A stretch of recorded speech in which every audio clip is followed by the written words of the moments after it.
المتسابق التالي اسمه محمد سبحان بن ظهور، وموضوعه غزة جرح الأمة الذي لا يندمل يوم حريتنا، فليتفضل. السلام عليكم ورحمة الله وبركاته.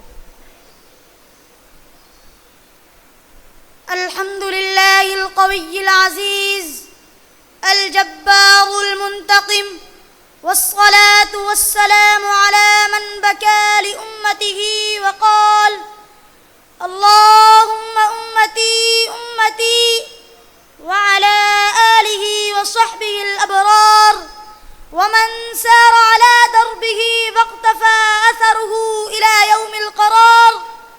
أما بعد، أيها الإخوة المؤمنون، نقف اليوم في يوم يسميه كثيرون يوم الحرية، يوم الفخر، يوم النصر، يوم الكرامة، يوم ترفع فيه الرايات وتسطر فيه الكلمات وتلقى فيه الخطب وتزين فيه الميادين.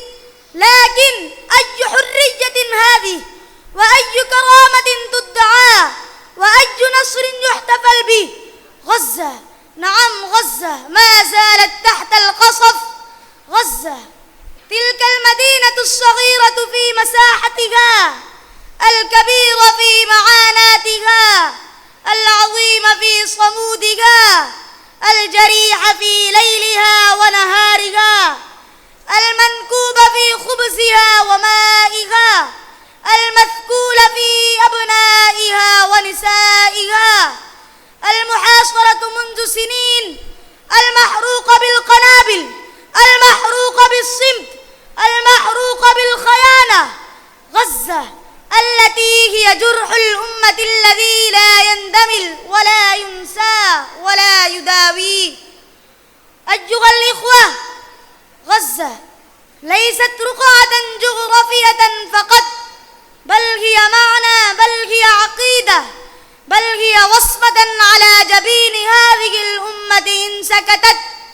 غزة ليست بلدا يبكي عليه فقط، بل هي شرف يدافع عنه، وحق يسترجع، وعهد لا ينقض. يا أمة الإسلام، تنادينا كل فجر، كل ظهر، كل عصر، كل مغرب، كل عشاء، تنادينا بأشلاء أطفالها ودموع أمهاتها وصمود رجالها وشهادة شبابها.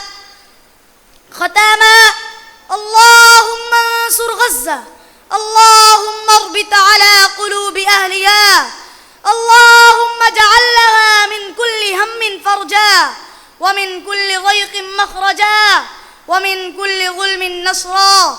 وصلي اللهم وسلم على نبيك محمد وعلى آله وصحبه أجمعين.